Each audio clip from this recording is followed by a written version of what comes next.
The objectives of this lecture are to introduce exactly what is a graph in graph theory and to give some simple examples. We'll also define some special cases such as a multigraph or a graph with loops, and we'll see some examples of graphs used as models.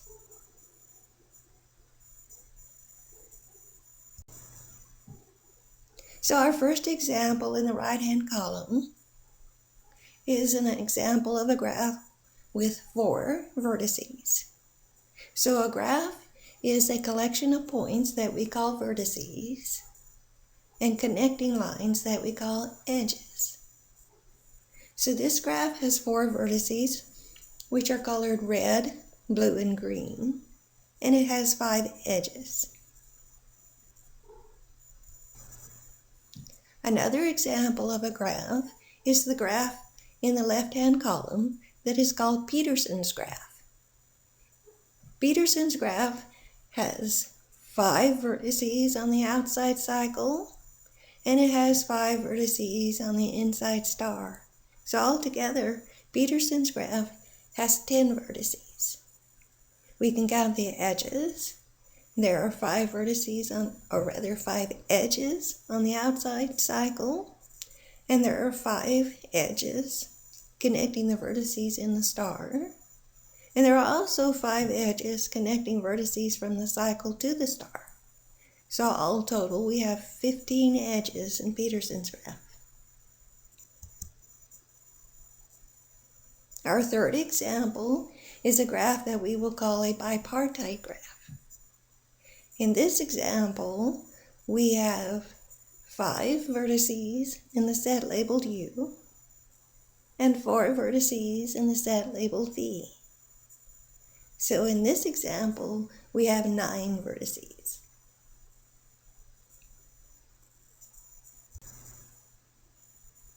The formal definition of a graph is a set, which we call the vertex set, and another set, which we call the edge set. Now technically, the edge set can be empty, so you can have a collection of isolated vertices and you still have a graph.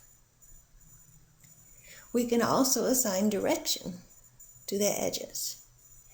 This is called a directed graph, or sometimes we call a directed graph a digraph for short.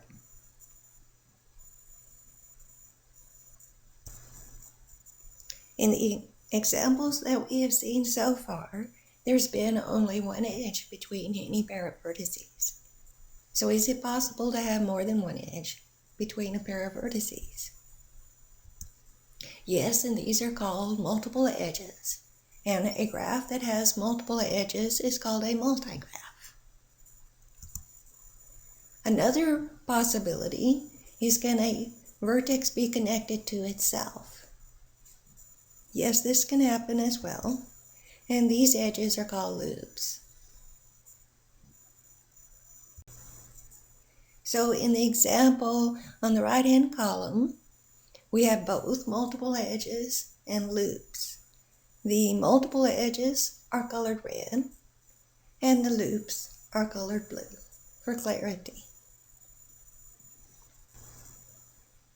But for the most part, we will be studying simple graphs, and simple graphs do not allow multiple edges, nor do they allow loops.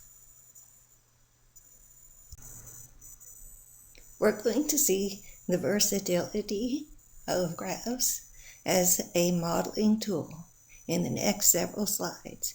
In particular, we're going to see a roadmap, a corporate hierarchy, a relation network of people, and an RNA molecule. In the roadmap, you might notice that the edge connecting the firehouse to the dentist is a directed edge. So this example illustrates that we can have a mixed graph. Some of the edges have directions and some don't. Actually, all the edges that don't have a direction, you can think of them as bidirectional.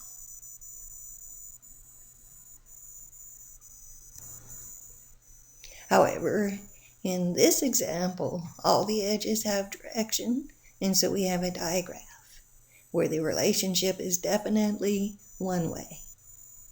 That is, the staff members do not supervise the department head, even though perhaps they would like to. In this example, the vertices once again represent people. In this case, they're senators. The vertices are color-coded so that the senators that are from the Democratic Party are colored blue and the Republicans red. Two vertices are connected by an edge if the corresponding senators have voted yes on the same bill.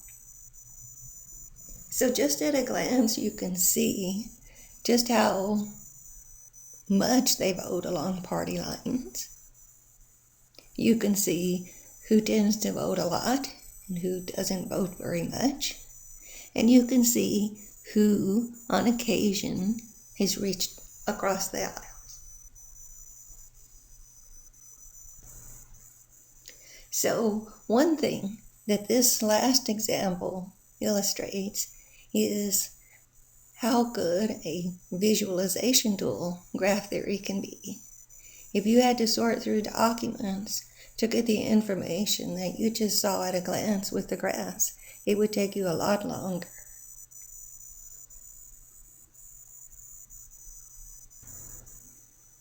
In this example, the vertices represent something more abstract. In particular, they represent a region of the molecule. They represent a region where the nucleotides are not bound across from each other.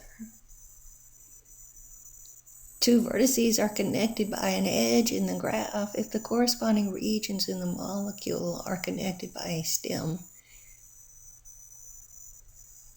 And what this does, it allows us to capture the underlying structure of the molecule. For more information on this, if you're curious, we'll be looking at this more later, but you can visit the webpage below, biomath.nyu.edu. So the objectives of this lecture were to introduce graphs and exactly what is a graph and graph theory, and to see some examples of how graphs can be used as a modeling tool.